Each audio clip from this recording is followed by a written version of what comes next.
Hey fam, good morning, good evening, good afternoon, whatever time of the day it is. I just wanted to say hi and welcome back to my channel. For everybody who's new, please hit that subscribe button and turn your notifications on so that way you're notified when I post a new video.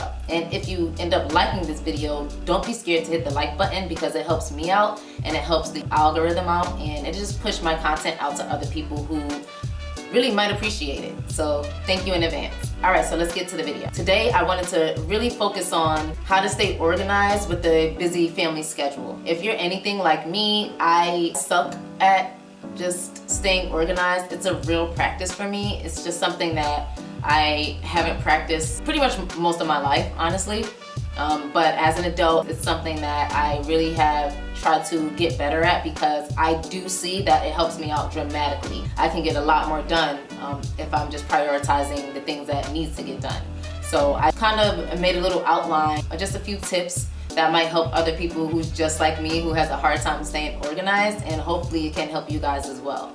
So let's just hop right into the video. Staying organized is really important. It requires effective planning and honestly communication with everyone in your family so that way you guys are all on the same page. The first thing that helped me honestly is just putting everything on a calendar. I never used to use my calendar like at all. I don't know why. There would be like calendars on the fridge, they have calendars on your phone, and I just never used it. I'll look at the calendar like to see today's date or if it was a holiday or something like that, but that's about it. And I don't even know why I wasn't using it to my advantage, but whatever. Now I'm able to just put everything on my calendar. I like to use my regular iPhone calendar. A lot of people will swear by like the Google calendar, and I think I might try that one day. But for right now, I'm just on my regular iPhone calendar, and it just helps with, first of all, so it helps me like actually remember the days of the week, okay? But more importantly, I'm able to write down, major events or things that are happening. My oldest, Zakia, she's an athlete in general.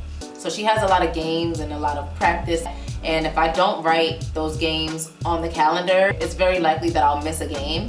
And I take pride in being there for my girls, so I can't miss a game.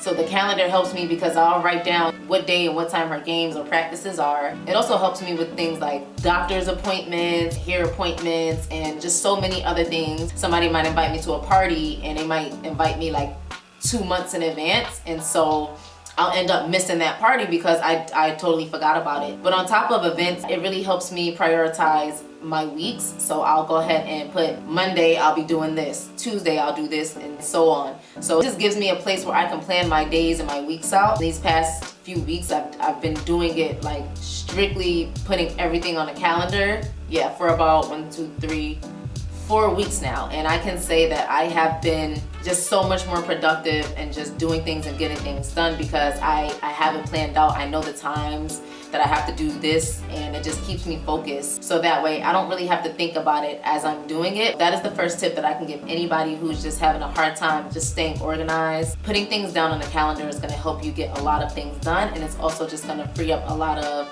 space in your mind to be able to focus on other things. The next tip that I wanna give is prioritizing your tasks. So we spoke about putting your tasks and things that you have to do on your calendar, and now we're gonna talk about prioritizing it. What I really mean by prioritizing is what should get done now, what can wait until later, and then what can wait until like way later. So if you just focus on your essential tasks and then allocate them accordingly, you should be good. It'll help you feel less overwhelmed if you're prioritizing what needs to get done first as opposed to just doing anything or doing what you can. I find that when I don't prioritize my tasks, I barely get it done just because I'm just like lollygagging, or if you're overwhelmed, then the procrastination monster will definitely take a hold of you. I feel like that's a fact.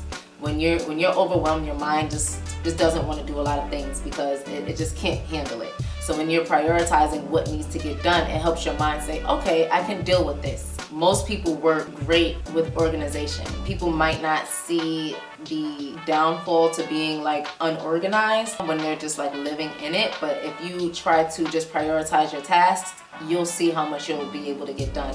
Before I started prioritizing tasks, I barely got anything done, and once I started prioritizing my tasks, daily I can get like at the very least 85% of my daily tasks done, and that's at the very least.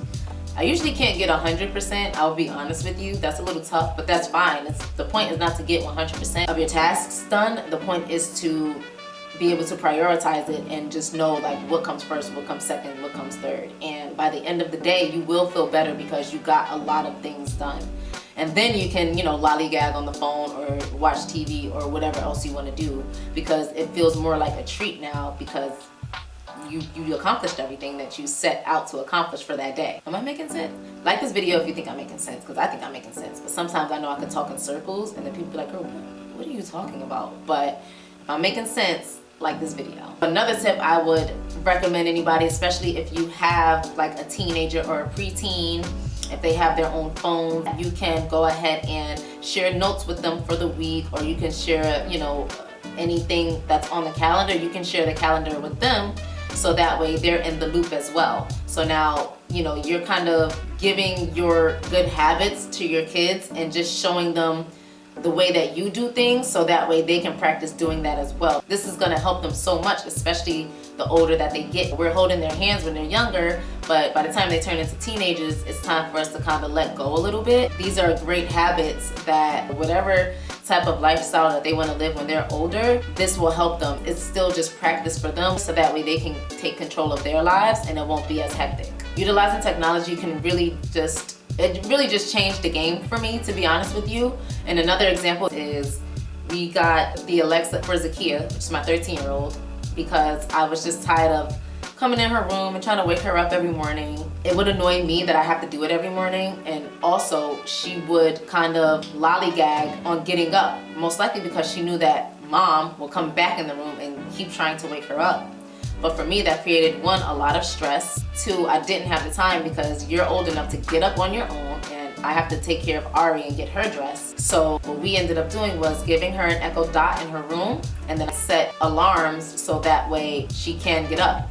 And for her to get up, she has to get up. That alarm be on full blast. She's so annoyed at it, but it's just like, girl, now you know how I feel every single morning. It was so bad that it was to the point where like I would yell at her because it was so annoying. And how could I want her to have a good day at school if the first thing she wakes up to is somebody yelling at her? So I had to figure out a way to like not do that. And when I tell you, technology helps so much.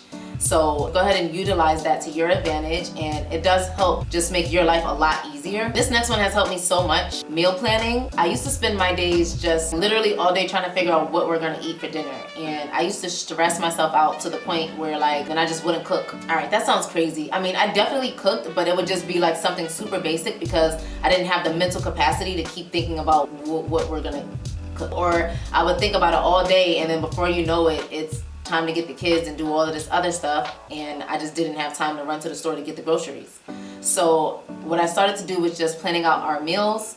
I picked a few different meals that I know that we all love to eat, and I'll just rotate within the week with those meals. So I know Monday we're eating this, Tuesday we're eating that, and I don't have to worry about what are we gonna eat at the last minute like I used to. That really used to get me just so bad, and sometimes it does become repetitive, but that's what the meal planning is for you to plan. If you don't want to eat the same thing that week, then you'll plan to make something else. And that way, you'll give yourself time to go to the store and get the groceries, so that way you're not just doing everything at the last minute. Meal planning is one thing that has been sort of like my Bible for dinners. Just plan it out the week before. It also helps with just grocery shopping. If you know what you're going to eat this week, you already know what you're getting from the grocery store. It saves money, first of all, because I don't know how many times I've went into a store and didn't have anything planned and was just picking up absolute nonsense that we didn't even use, and then now we're throwing it away. And I don't know about you guys, but the way that groceries is set up now, you can't buy, $50 is gonna get you milk and bread. So I don't have that extra money to be wasting. So I definitely would recommend meal planning, so that way your days are just easier, and you also end up saving a lot more money, to be honest with you. Another tip for staying organized on a busy schedule is delegating responsibilities. This was one thing that I mean, I feel like all of this was hard for me at first because, like I said, all of these are literal practices. But it was very tough for me at first because that's just how or who I am. But I was very much used to kind of doing everything and not asking for help. I just used to be so stressed out. I don't have to clean the whole entire house by myself. I don't have to cook meals by myself. I have my daughter, she can help out. If I'm cooking dinner, then she can definitely wash some dishes, or if she doesn't feel like washing dishes, she can load the dishwasher for me, and she doesn't have a problem with that because it's not overwhelming her because she's not doing everything, and it's not overwhelming me because I'm not doing everything. Simple things like that will help so much. Or even with Ari, I'll have her put some stuff in the dishwasher, and she loves to do it. Now, don't get me wrong, I might have to go back and fix certain things that she put in the dishwasher because sometimes she just throws it in there, but she's helping, and it helps her feel like she's helping as well. So that's only adding to her confidence, and I love that for her. So if you just foster a sense of shared responsibility, it's definitely gonna just lessen your workload overall, and also just get a few more things done throughout your day because you're not worried about the little things. Your family is going ahead and taking care of that for you, and I guarantee you they don't mind. It beats, at least you're not taking the trash out or cleaning the snow off the car or something. So I'm pretty sure she'll definitely do these simple tasks over those hard tasks any day.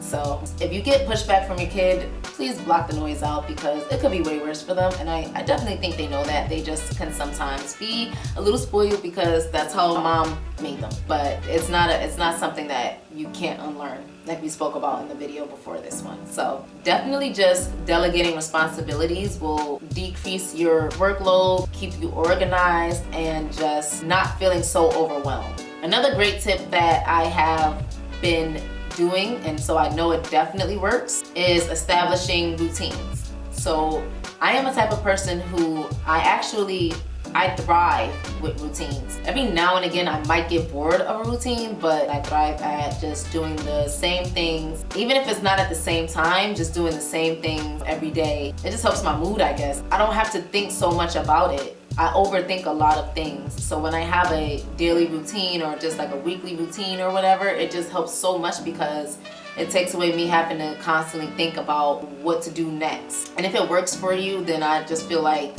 why not continue to do it that way? You don't have to disrupt any type of flow.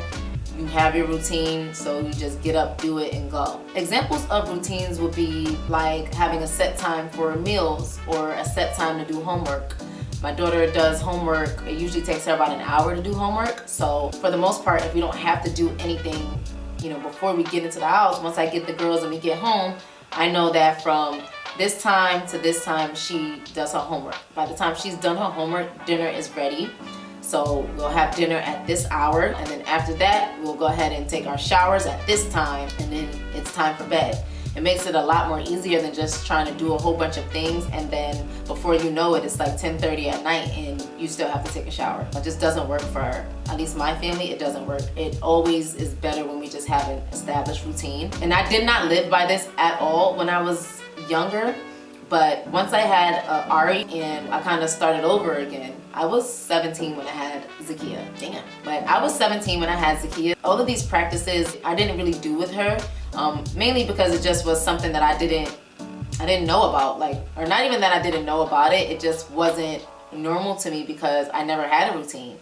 But once I had Ari, it was a lot easier to establish a routine because I had her at 29, so I was a bit older and I lived through some things. I found out things that worked for me and what didn't. And when we were able to get Ari on a routine, it just made everybody's lives better in the household. I was able to do more because I knew what to expect from her. I knew when she got tired, I knew when she woke up, I knew what time we should take a bath. I just knew everything, so it was a lot easier to plan around her because I don't know who needs to hear this, but when you have a newborn baby, you're very much on their time until they're old enough for you to put them on your time. But it's a lot of work. That is where it started for me to just go ahead and establish a routine, was with her. And she started to look forward for those routines. So if it was time to wind down and we weren't winding down, you can tell based on her mood if she was okay with that or not. If she's used to winding down at 6:30, 7 o'clock at night, and it's 7 o'clock at night and we're not doing anything to wind down, her body would let her know, like, hey, something is off. And I had to learn a few times, like, okay, girl, you have to stay on schedule. But every time I didn't stay on schedule, I was reminded through Ari, because the schedule worked so well for her. And the older she got, the more I was able to do things, and I couldn't do anything if she was cranky or if she was up all day. With a toddler and a teen, we needed a routine. And it just helps out in every other area in my life.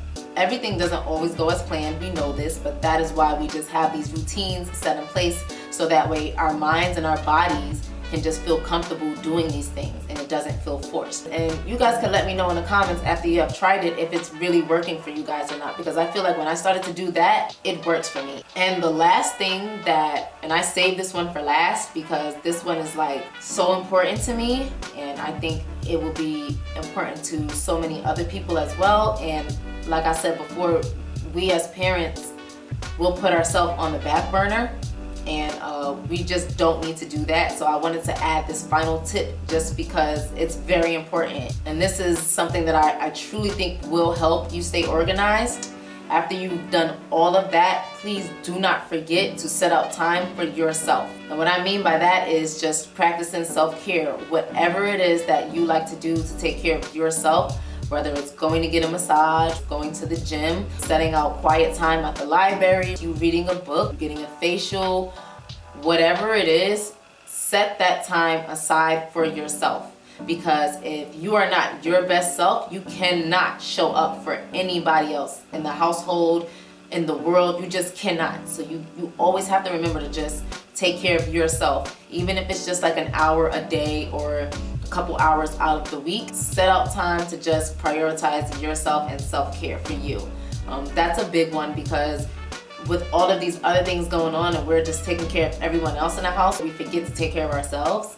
And then by the end of the month or the end of the week or even the end of the day, we just are burnt out because we haven't done anything fulfilling to us. I love being a parent so much. I feel like that's the best thing in the whole entire world. But I also know that I need that time set out for me, just me. Not me and the kids, not me and my boyfriend, not me and my pets, like just me. You know, I need that time because you don't get that time, especially when you're in a house full of people. Everybody needs and wants you, rightfully so, but it's very important to just take care of yourself and just do what you like to do, so that way you can show up for your family. And believe it or not, it makes it a lot easier to maintain your family commitments, because you're just not super stressed out. You took care of yourself, you got your mind right, and you're just doing everything for yourself, so that way you're able to show up for your family because they want you to take care of yourself. So never feel bad about just taking a step back and having a day for yourself, an hour for yourself, a moment for yourself. All right, guys, if you have gotten to this part of the video, that means that you're a real one and you rocked with me the whole entire video. So I'm gonna need you to smash that like button